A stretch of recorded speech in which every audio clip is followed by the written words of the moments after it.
Eman Atienza, inuwi na sa Pilipinas. Pamilya at mga fans, labis ang pagdadalamhati.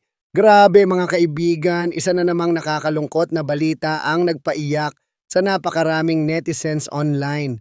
Si Eman Atienza, anak ng TV personality na si Kuya Kim Atienza, ay inuwi na sa Pilipinas matapos ang kanyang biglaang pagpanaw. At ngayong kumpirmado na ang kanyang pag-uwi, hindi mapigilan ng marami ang maiyak sa mga larawan at videos na kumakalat online. Ayon sa mga ulat, pagdating ng labi ni Eman sa bansa, sinalubong ito ng kanyang pamilya at mga malalapit na kaibigan. Ramdam na ramdam ang bigat ng emosyon. Iyakan, yakapan at tahimik na panalangin ang bumalot sa paligid. Maging ang mga netizens na nakakita sa mga post ay hindi napigilang magbahagi ng kanilang pakikiramay. Marami ang nagsasabing hanggang ngayon ay hindi pa rin nila matanggap na wala na si Eman. Ilang araw matapos siyang maiuwi, isinagawa na rin ang cremation ni Eman. Ayon sa mga malalapit sa pamilya, ito ang isa sa mga pinakamabigat na sandali para sa mga Atienza.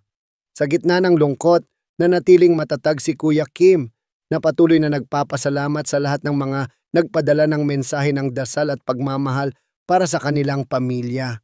Makikita sa mga larawan ang mga bulaklak, kandila at mga larawang nakapaligid sa ni Eman. Isang tahimik ngunit napakasakit na paalam. Dumalaw rin ang ilan sa kanilang mga kaibigan mula sa industriya upang magbigay pugay at makiramay. Sa mga post ni Kuya Kim, makikita ang kanyang pagninilay at pananampalataya. Sabi niya, ang sakit pero nagpapasalamat ako sa Diyos sa bawat araw na nakasama namin si Eman. Ang mga salitang ito ay agad na umantig sa puso ng libu-libong netizens na patuloy na nagbibigay ng mensahe ng suporta. Marami ring fans ang nagbahagi ng mga lumang video ni Eman online. Mga sandaling masaya, puno ng tawa at alaala ng isang mabuting anak. Isa sa mga komento ang nagsabi, hindi man namin siya kilala ng personal, pero ramdam namin ang kabutihan ng puso niya.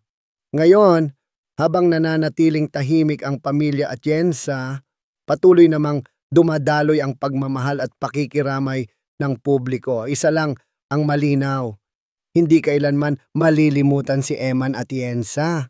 At habang may mga taong nagmamahal at nagdarasal para sa kanya, mananatili siyang buhay sa mga alaala ng lahat.